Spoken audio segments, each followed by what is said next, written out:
Thank you, Tom. I appreciate the introduction and the honor to be here and talk about.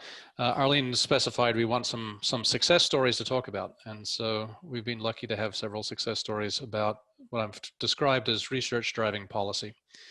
And this is an unusual driver for scientific research. I'm a researcher. I have a group that is interested in all things analytical, but we have focused on PFAS. It's taken over our lives for the last 5 years or more.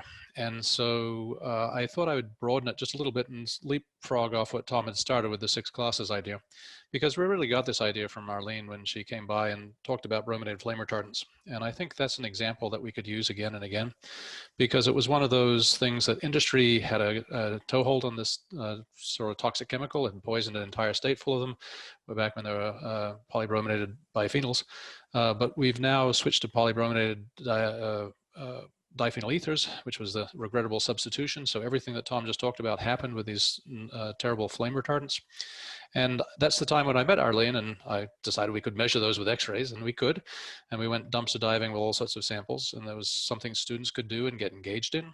And then we actually, before I could even get really involved in it very hard, we got an EPA grant, but we didn't go too far into this before suddenly the Chicago Tribune did its story and embarrassed the industry that it had been using false advertising and actually had been manipulating it so that these things stayed legal.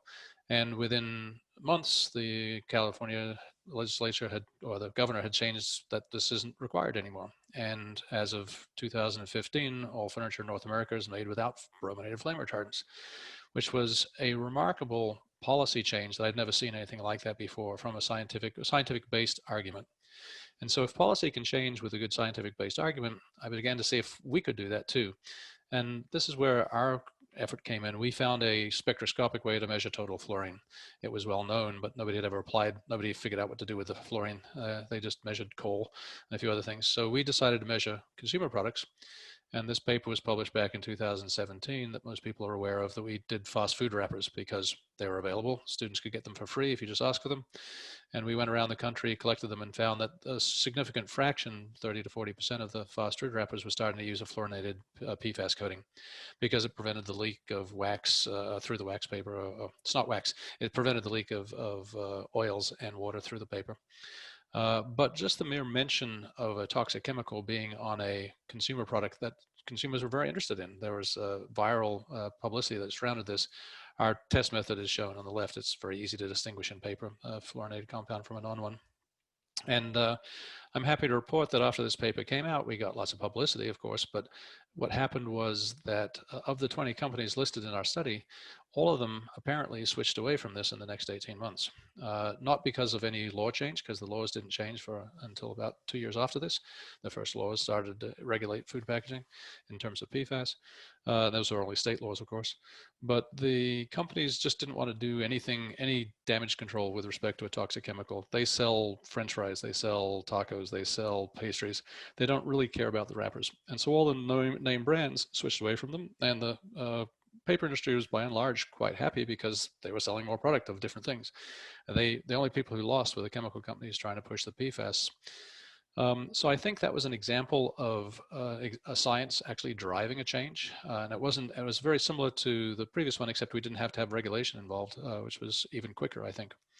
Of course, not all food packaging is fluorine free, but we'll get to that.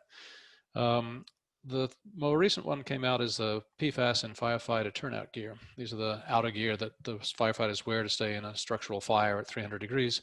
And it's well-engineered clothing, except they've made them with a perfluorinated alkyl substances all the way through them. They're either going to be a fluoropolymer coating on the outside or on the inside.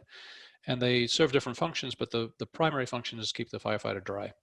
Because if they're going to carry a lot of weight around, they're going to take 60 pounds of self-contained breathing apparatus, and then they get wet, then they're suddenly lugging around 100 pounds of weight. And that's not, that's a time on task efficiency problem. So we studied the gear because it was rumored to have contained lots of PFAS, and it is. It's a side chain fluoropolymer, which then the company said, well, we switched away from PFOA back in 2012. Well, it turned out to be 2014 by the time they depleted the stocks, and maybe even 2016. And so a lot of firefighters are still wearing this gear. And we discovered it came off. It comes off with exposure to sunlight. It comes off with exposure to water. It comes off with exposure to hand to garment transfer, we found. And so we said it represents a source of exposure for firefighters. We don't know whether it goes through the skin yet. We don't know whether they have accidental ingestion, but most people do. And we also see it in the dust that surrounds the equipment lockers. So we said this was a source to be wary of. We said it very carefully. We said, don't stop wearing the gear. There's no alternative, but you should put practices in place to minimize your contact with this gear. Don't wear it if you don't need it.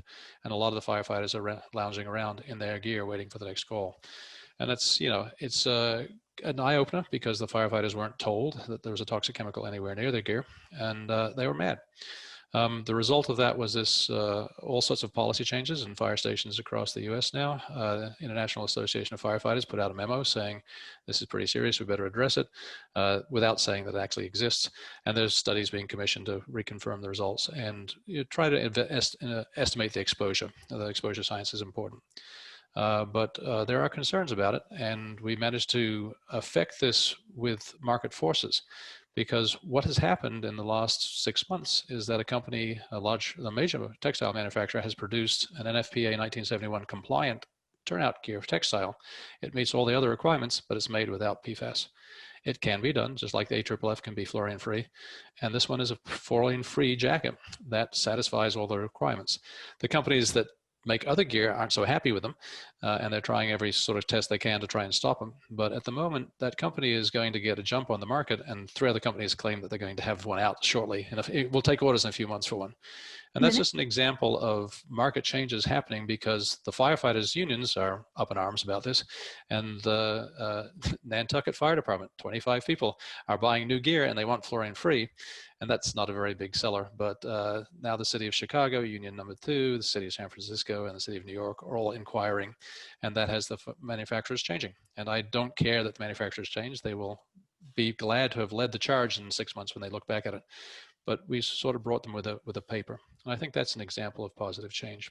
And I'm just going to end up briefly, it's not PFAS related, but it happens even in metals. Legacy lead has been around for 80 years, and it's leaded gasoline and leaded paint primarily, and some lead water if you have flint, things like that. And the way we find out that a building is leaded is that a child shows up in the emergency room, or a child is screened at age 12 months and shows an elevated blood lead level. And then we send somebody around with an XRF to the house to see where the lead's coming from. And oh, sure enough, there's some paint here or some contaminated soil. And the answer we thought was that that's sort of a unethical way to screen for lead. We don't think the child should be poisoned before we go and send. We think that there's a way to measure the houses and then ask the metadata, are there any children present? And that seemed to me to be a more ethical way and a quicker way to find out the sources of this legacy lead. Even though the lead poisoning has gone down dramatically since the reduction of these uses of lead in our society, there's still hundreds, if not thousands of children in South Bend alone that are poisoned every year.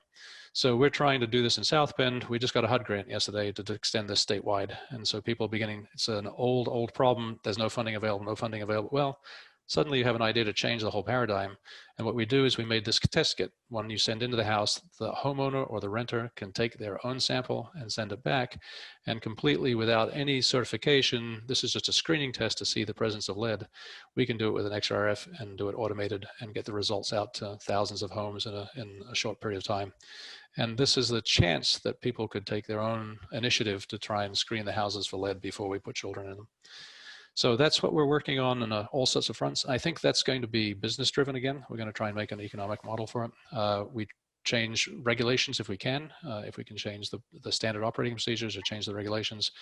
That tends to take time, but businesses respond very quickly if their brand is at stake, and that's another aspect.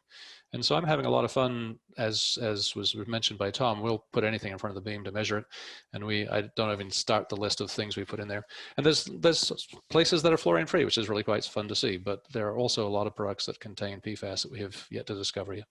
And I think that we did ski waxes this week. Everybody knows they're ski wax, but the Olympic Committee wants to find an instrument that'll be able to measure them quickly by next month. So these are the types of things that we're working with, and I think it serves as an example. Happy to take questions after this and give information to people if they want. But thank you for this opportunity.